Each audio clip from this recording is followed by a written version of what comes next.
Welcome back to the Art and Science of Computer Technology. Today's lesson will be on Python loops. Notes. Loops repeatedly execute a block of code. Watch out for infinite loops, loops where the completion condition can never be met. Else of a for loop has more in common with the else of a try statement than an if statement. If the else statement is used with a for loop, the else statement is executed when the loop has exhausted iterating the list. If the else statement is used with a while loop, the else statement is executed when the condition becomes false.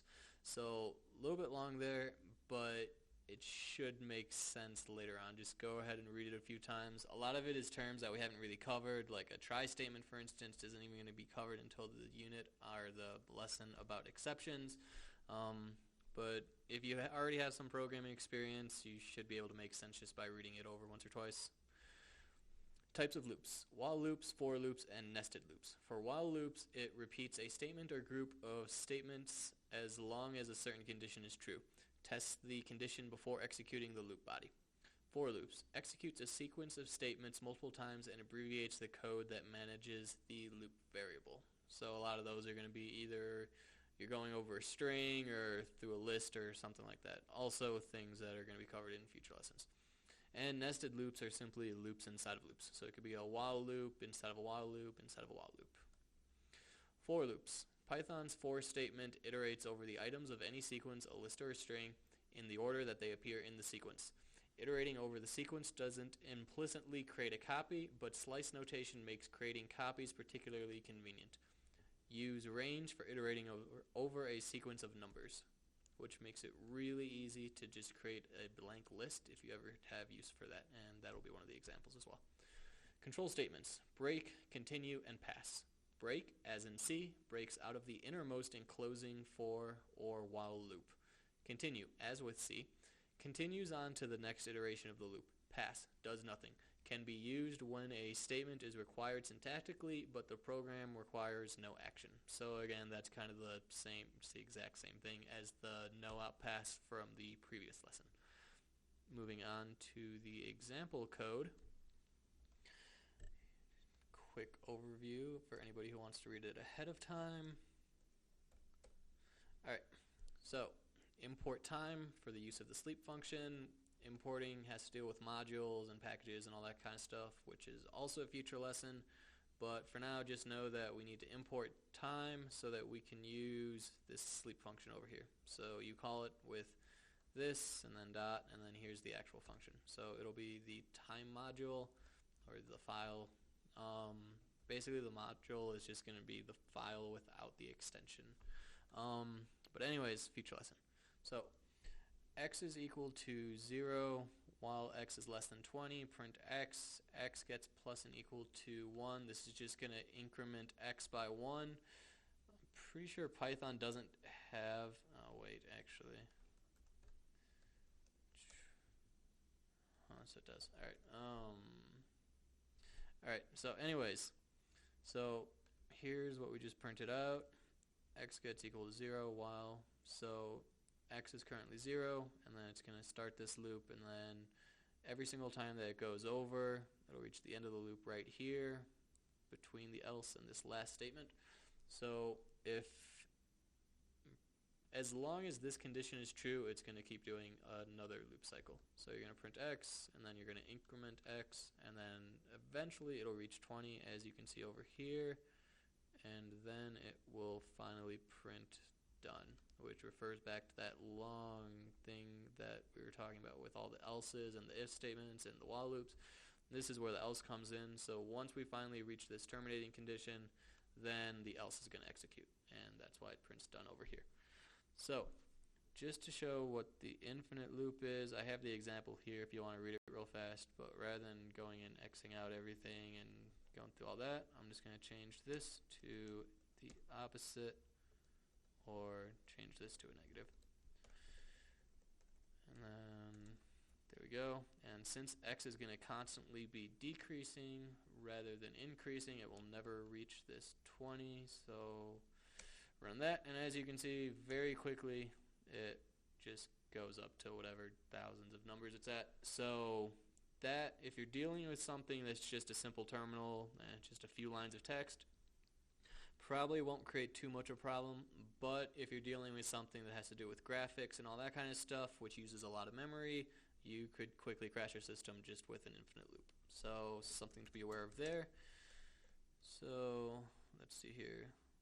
Let's cancel out all of these and move on to the next examples. Alright, so here's the infinite loop.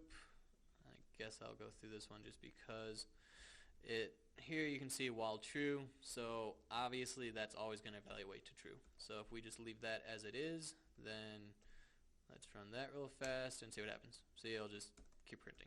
So that one was obvious because there was no math whatsoever. It was just static. It wrote true. And if you wanted to have it never execute, you can just type false. And then when we run it,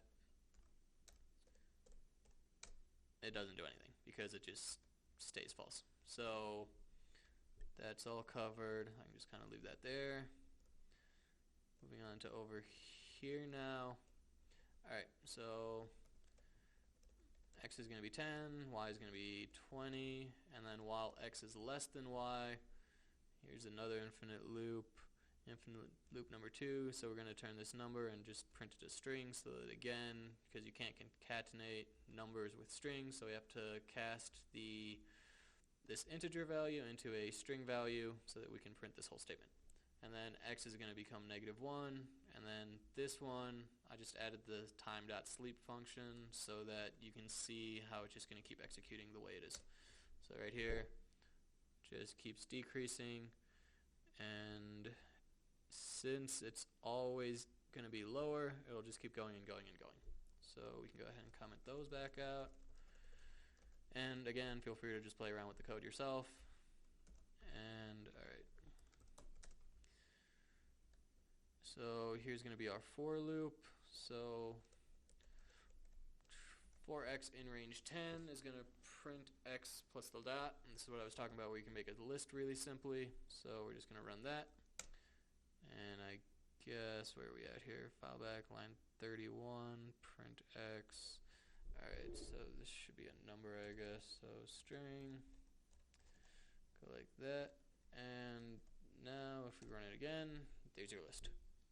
So what the range function is going to do is basically just going to create a list starting from 0, and most things are 0 indexed. There's a really good explanation for it that I heard one time. I can't remember at the moment, but when we cover other stuff, they'll probably mention it at that point. There is reasons, though. It took me forever to wonder why it had to start 0, but there are good reasons. So for x, you range, here we just go that. And this could be any sequence. So as in the next example, we're going to create this list right here, this array, and we're going to put 3 values into it: dog, cat, bird. Goes into the array words, and then for word, this can be any kind of item in words. So words, this one actually has to match up with the name of the array. So here we named it here we named it words, and this has to line up.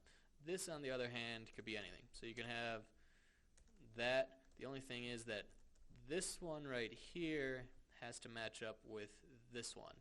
So again, it kind of pretty similar to how with the not the placeholders, but the parameters of functions, those have to line up. So yeah, here it is. So you can just look at that and it should be pretty simple to figure out what goes with what. So we're going to go and run this again, and it will print dog, cat, and bird. So every single time it went through, it went and it printed the word. And we added the new line just because, but normally print will add a new line anyways. So that's why you see that big space where normally it would go otherwise. So, and if we actually go and move out the new line, run that again, you can see now it's just one space at a time. So on to nested loops, and that is going to be pretty much that. So note the indentation increase.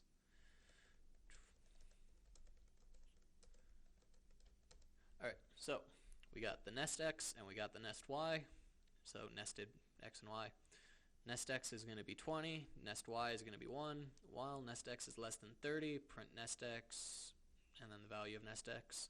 So the inside of the print statement, if you want to concatenate stuff, you don't always have to do it with the plus symbol. You can just do it with this comma, and all that's going to do is go take value by value by value and just puts that in order. And then we can also get into formatting and stuff later, which adds a little bit more versatility, but for now, between the plus symbol and this comma, it should be able to do just about everything you need to do starting off. So x plus and equal to 1. Plus and equal to 1 is just going to be a shorthand for y is equal to y plus 1. So rather than having to write all this, you can literally just write this. So you have the value, and then it will be as if you're writing x plus 1. So it just saves you from having to write the variable name twice. So we can go ahead and delete all this. And so inside of the while loop, let's just run it real fast. And we have x not defined because we have nest x, I think. Yeah.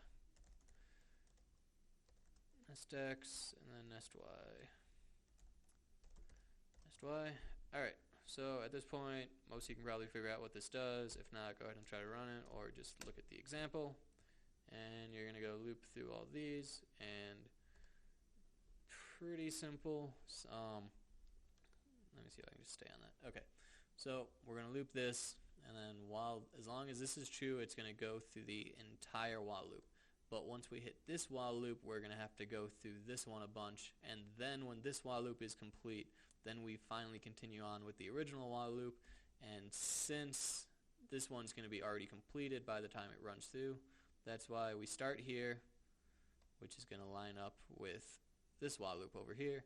So this while loop reaches this while loop. And then while we're in this while loop, we execute nest y all these times, and then we finally break out of that loop. But because nest y maintains the value from the incrementing, this one's not going to be executed anymore from there.